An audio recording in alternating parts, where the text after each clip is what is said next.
Crisis Radio. Webster Tarpley is the Twitter feed and Tarpley.net.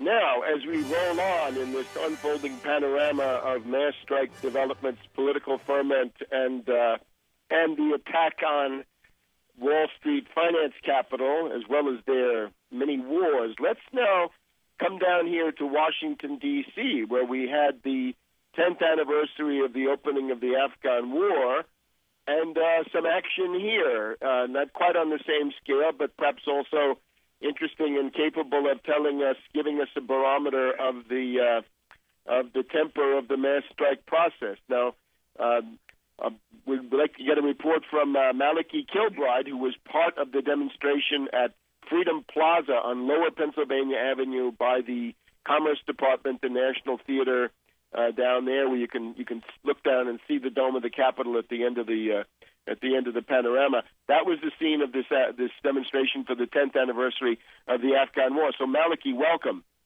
Yes, hi, Webster. How are you doing? We're fine. Now, why don't you take it away now? Give us a full briefing. Give us an overview account of what went on there, who organized it, and what it all looked like, and what your conclusions are. Sure. I mean, just for a moment, it really gives one pause to think that we've just passed from 10 years into 11 years of this war and occupation, and the hundreds of billions of dollars that have been spent or taken away from the people over this.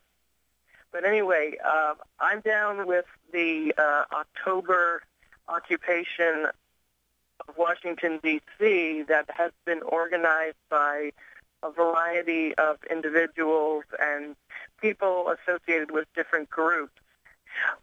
It has been about 6 months or so in the planning, inspired by what was happening in North Africa and the Arab world, referred to as the Arab Spring.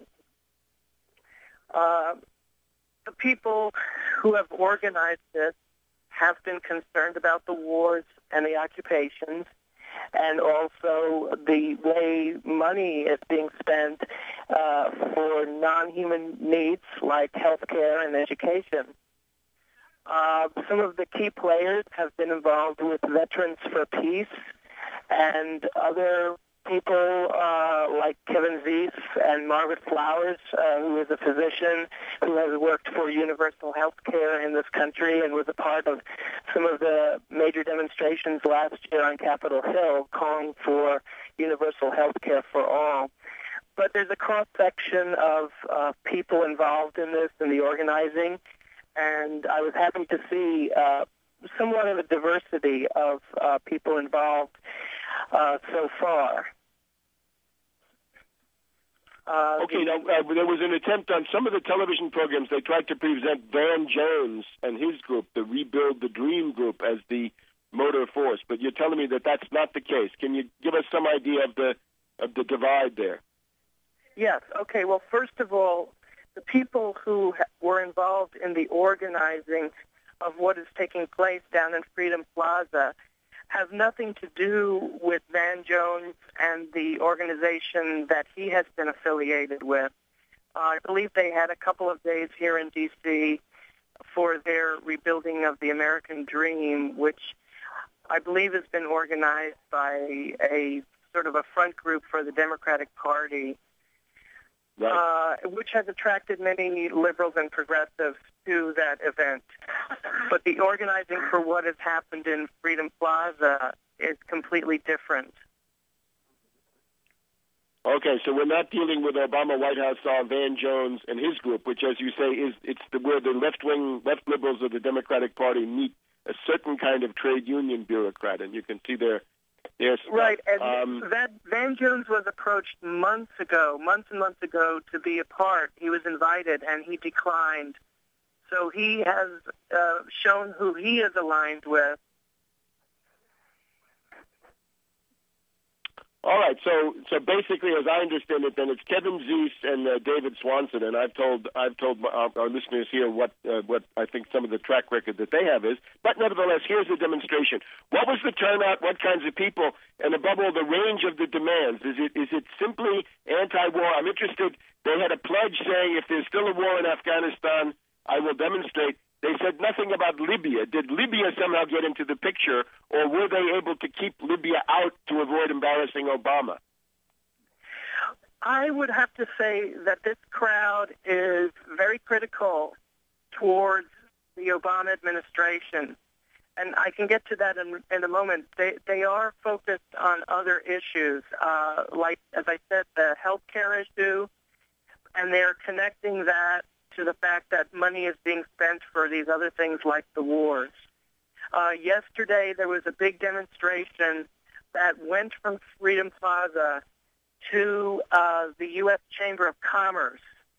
And there was the connection that was made between that organization and how they represent these large corporations and the banks and so forth that are working against the average person in the United States.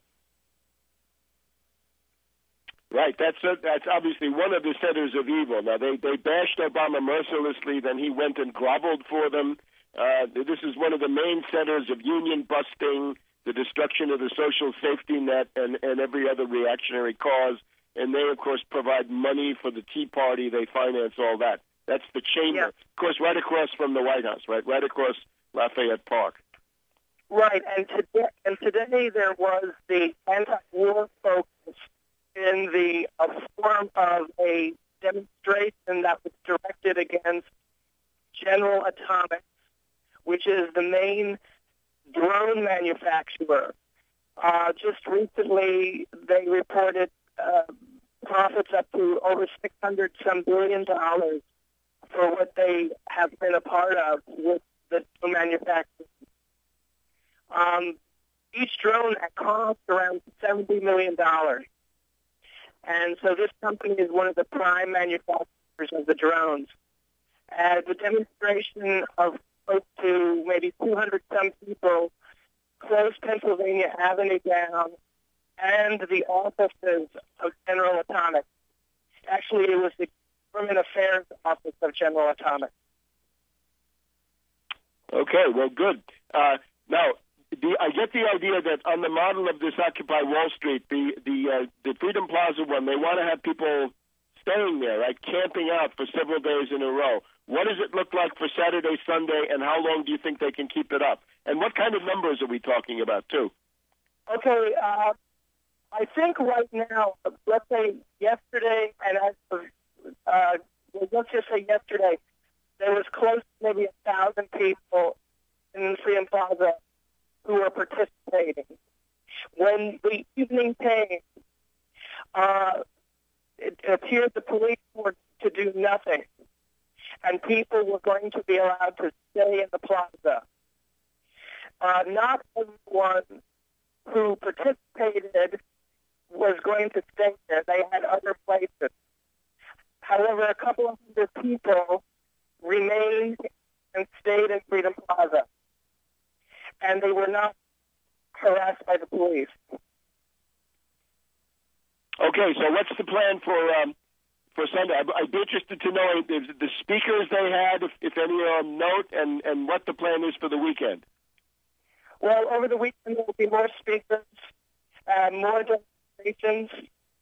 This afternoon there will be a related march to go towards the Martin Luther King Memorial, which is the new memorial in Washington, D.C.